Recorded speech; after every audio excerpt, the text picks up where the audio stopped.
Hello बच्चों, तो कैसे हैं आप लोग। आई होप मस्त होंगे, स्वस्थ होंगे। तो बच्चों, आज के इस वीडियो लेक्चर में हम लोग लीनियर मोशन के बारे में पढ़ेंगे। आई होप कि आपने हमारे प्रीवियस वीडियो को देखा होगा, और अगर नहीं देखा है तो ज़रूर देख ले। तो चलिए बच्चों, स्टार्ट करते हैं लीनियर मोशन। तो सबसे पहले हम लोग जानें कि लीनियर का मतलब क्या होता है। ठीक है, रेक्टिव मतलब होता है स्ट्रेट, और लीनियर का मतलब होता है लाइन। ठीक है, रेक्टिव मतलब क्या होता है स्ट्रेट, और लीनियर मतलब होता है line. The motion along a straight line is called linear motion. Okay, कोई भी पार्टिकल अगर स्ट्रेट लाइन पे चलेगा तो उसके मोशन को क्या बोलेंगे, लीनियर मोशन। क्लियर। चलिए आगे बढ़ते हैं। एग्जाम्पल के लिए, the motion of A car on A road. ठीक है, the motion of A car on A road is a example of linear motion. Okay बच्चों, चलिए स्टार्ट आगे बढ़ते हैं। तो linear motion need not be one dimensional necessary है ना।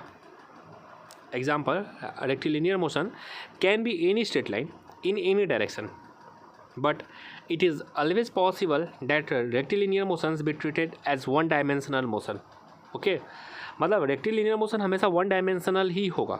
ठीक है, ज़रूरी नहीं है कि वो एक्स एक्सिस के अलॉन्ग ही हो या वाई एक्सिस के अलॉन्ग ही हो, वो डायरेक्शन कोई भी हो सकता है। बट एक खास बात क्या कि वो हमेशा उसे वन डायमेंशनल की तरह ही ट्रीट करेंगे। चलिए देखते हैं। अब इस फिगर को अच्छे से देखिए। आप देख सकते हैं यहाँ जो बाइक जो चल रहा है एक स्ट्रेट लाइन पे चल रहा है, और वो एक्स एक्सिस या वाई एक्सिस को फॉलो नहीं कर रहा है ना। क्लियर। ये किस देखिए, आप देख सकते हैं यहाँ पे जो ग्राफ है ना, सेकेंड कोऑर्डिनेट में जो ग्राफ दिया हुआ इसके अलोंग चल रहा है ना, तो वो किसी भी स्ट्रेट लाइन के अलोंग चल सकता है। ठीक है, यही समझाना था। ये इस एक्सिस के मतलब ये जो इमेजरी है ना, ये इस लाइन के अलोंग चल रहा है। क्लियर। तो motion of coordinate system does not change the rectilinear motion of the car. ठीक है, कोऑर्डिनेट सिस्टम को रोटेट भी कर दें तो उसके मोशन को मतलब वो कार का जो डायरेक्शन को चेंज नहीं किया जा सकता। ठीक है, वो इसी के अलोंग चल रहा है। चलिए आगे बढ़ते हैं। Scalar quantity. सबसे पहले तो बच्चों, आई होप कि आप लोग जानते होंगे क्वांटिटी क्या होता है। कोई भी चीज़ जिसे मेजर किया जा सके उसे हम लोग क्वांटिटी बोलते हैं, है ना। जैसे लेंथ, टाइम, डिस्टेंस, डिस्प्लेसमेंट, ये सब हमारा क्वांटिटी है। ठीक है, और पूछा जाए कि कौन सा चीज़ है जो क्वांटिटी नहीं है, तो वो इमोशंस। आपकी माँ आपसे कितना प्यार करती है ना, आपके पापा आपको कितना मानते हैं, आपका दोस्त के साथ कितना मतलब आपका दोस्त से कितना दुश्मनी है, पड़ोसी से कितना दुश्मनी है, एक्सेट्रा एक्सेट्रा। इन सभी चीज़ को नापा नहीं जा सकता है ना। तो ये सब फिजिकल क्वांटिटी नहीं है। परंतु अगर बोला जाए आपका मास, आपका लेंथ है ना, आपका घर से आपके स्कूल का डिस्टेंस है ना, आपके घर से आपके स्कूल जाने में कितना टाइम लगता है, इन सभी को मेजर किया जा सकता है। तो वे सब हमारी क्वांटिटी है। क्वांटिटी दो तरह का होता है। एक होता है हमारा स्केलर क्वांटिटी, जिसमें बस मैग्नीट्यूड होता है, उसमें डायरेक्शन नहीं होता है ना। एग्जांपल के लिए पाथ, लेंथ, स्पीड, ये सारे हमारे स्केलर क्वांटिटी के एग्जांपल है। वेक्टर क्वांटिटी जिसे मैग्नीट्यूड के साथ साथ डायरेक्शन होता है, और वन मोस्ट इंपॉर्टेंट थिंग कि वो लॉ ऑफ वेक्टर अलजेब्रा को फॉलो करता है। ठीक है, लॉ ऑफ वेक्टर एडिशन को फॉलो करता है। ठीक है, आई होप बच्चों कि आप लोगों ने क्लास 11 में हम लोग पढ़ेंगे आगे के लेक्चर्स में कि वेक्टर एडिशन के कितने टाइप्स होते हैं। ट्रायंगल्स लॉ, पैरेललोग्राम्स लॉ है ना, पॉलीगॉन्स लॉ, उन सब के बारे में हम लोग पढ़ेंगे। तो वेक्टर क्वांटिटी क्या होता है कि इसे मैग्नीट्यूड होता है, डायरेक्शन होता है, और वो वेक्टर अलजेब्रा को फॉलो करता है, वेक्टर एडिशन को लॉ को फॉलो करता है, तो उसे वेक्टर क्वांटिटी कहते हैं। एग्जांपल डिस्प्लेसमेंट, वेलोसिटी है ना, फोर्स, ये सारे हमारे वेक्टर क्वांटिटी के एग्जांपल है। चलिए आगे बढ़ते हैं। पाथ लेंथ एंड डिस्प्लेसमेंट, इसे हम एग्जांपल से समझते हैं। तो पाथ लेंथ जो होगा, total distance travel by an object from initial to final position is called path length. Displacement क्या होता है, shortest distance between initial and final position. Okay, initial और फाइनल पोजीशन का बीच का जो मिनिमम डिस्टेंस होगा ना, जो शॉर्टेस्ट डिस्टेंस होता है, उसे हम लोग डिस्प्लेसमेंट बोलते हैं। जैसे आपका मान लीजिए एक होम है, ये कॉलेज है, और ये मैकडी है। ठीक है, मैकडोनाल्ड्स है। तो कोई बच्चा है जो होम से क्या करता है, कॉलेज जाता है, कॉलेज से फिर मैकडोनाल्ड जाता है ना। तो टोटल लेंथ क्या हो जाएगा, होम टू कॉलेज है ना, और फिर कॉलेज टू मैकडोनाल्ड है ना, DHC + DCM। ओके, और डिस्प्लेसमेंट क्या होगा, HM मतलब होम टू मैकडोनाल्ड्स है ना। जो शॉर्टेज डिस्टेंस होगा इनिशियल एंड फाइनल पोजीशन का, वही हमारा डिस्प्लेसमेंट होता है। तो आप देख सकते हैं लेंथ, पाथ लेंथ जो होगा, डिस्टेंस जो होगा है ना, वह टोटल हो जाएगा होम से college to McDonald, but displacement होगा होम टू मैकडोनाल्ड। ओके, चलिए आगे देखते हैं।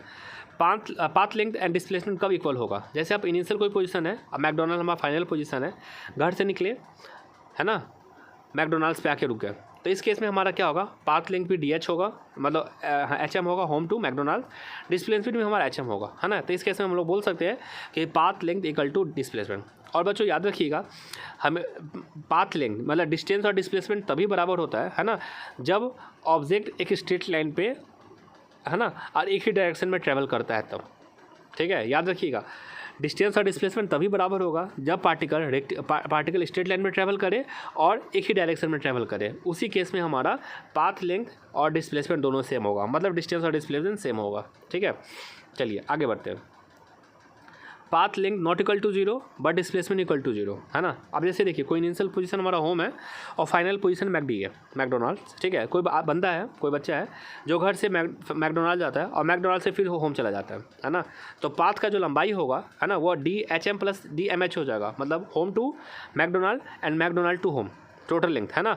डिस्प्लेसमेंट 0 हो जाएगा क्योंकि जहाँ से चला था वहीं आ गया ना, तो उस केस में हमारा डिस्प्लेसमेंट 0 हो जाएगा, ठीक है। और डिस्टेंस जो होगा, टोटल डिस्टेंस जो होगा, टोटल सम कर लेंगे, ठीक है, home to McDonald and McDonald to home, clear. तो अब इस स्टेटमेंट को अच्छे से पढ़िए। The magnitude of displacement may और may not be equal to the path length travel by an object, ठीक है। मतलब डिस्प्लेसमेंट जो है वो बराबर हो भी सकता है पाथ लेंथ के, और बराबर नहीं भी हो सकता है, क्लियर, 0 भी हो सकता है। The magnitude of displacement for a complete motion may be 0, but the corresponding path length is not 0। आप देखे थे, कोई बंदा अगर घर से मैकडोनाल्ड गया, मैकडोनाल्ड से फिर घर आ गया, है ना, तो उस केस में डिस्प्लेसमेंट 0 हो गया था, पर डिस्टेंस 0 नहीं होता है, डिस्टेंस हमारा दोनों ऐड हो जाएगा, है ना, home to McDonald plus McDonald to home, clear. अब इसका एक अच्छा एग्जांपल है, कोई सर्कुलर पाथ में भी मोशन करेगा तो डिस्टेंस हो जाएगा 2πr, है ना, उसके सर्कमफ्रेंस के बराबर, और डिस्प्लेसमेंट 0 हो जाएगा, ठीक है, अगर जहाँ से चलता हो वहीं पे आ जाए तो। चलिए अब हम लोग कुछ MCQ को देखते हैं। Correct statement among the following is when displacement in 0 distance travel is not 0, ठीक है। When displacement in 0 distance travel is also 0, ये तो गलत है ना। When distance is 0 displacement not 0, नहीं, जब डिस्टेंस 0 होगा डिस्प्लेसमेंट 0 होना फिक्स है, सभी गलत है, पहला सिर्फ सही लग रहा है। चौथा है distance travel and displacement always equal तो नहीं होता, जब स्ट्रेट लाइन पे होगा तभी इक्वल होगा, यहाँ तो कुछ दिया हुआ नहीं है, तो ऑप्शन 1 ही हमारा सही होगा, ठीक है। डिस्प्लेसमेंट 0 हो सकता है पर डिस्टेंस ट्रैवल नॉट 0, ठीक है। चलिए अगला question, the numerical ratio of displacement to distance is always less than 1, है ना। डिस्प्लेसमेंट बाय डिस्टेंस, तो डिस्प्लेसमेंट छोटा भी हो सकता है ना, डिस्टेंस पर हमेशा बड़ा होगा या फिर बराबर होगा, तो इसका जो मिनिमम होगा वो क्या होगा, 1 से तो बड़ा ही होगा, ऑलवेज ग्रेटर देन 1, है ना। सॉरी क्या, हाँ 1 के बराबर भी हो सकता है ना, क्योंकि मान लीजिए डिस्टेंस और डिस्प्लेसमेंट बराबर हो गया तो 1 हो जाएगा, पर हमेशा क्या होगा, छोटा होगा, क्योंकि डिस्टेंस नीचे है ना, तो डिस्प्लेसमेंट ऊपर है, बराबर होगा तो 1 होगा, नहीं तो छोटा होगा, मे बी लेस देन 1 और equal to 1, clear. The total distance travel by an object from initial to final position is known as, है ना। Initial position to final position is distance travel को क्या बोलते हैं, speed, path length, displacement, distance, है ना, path length, ठीक है। शॉर्टेस्ट डिस्टेंस अगर बात होता तो डिस्प्लेसमेंट होता, ठीक है। तो बच्चों आज के लिए इतना ही, नेक्स्ट वीडियो में हम लोग यूनिफॉर्म मोशन के बारे में पढ़ेंगे। धन्यवाद।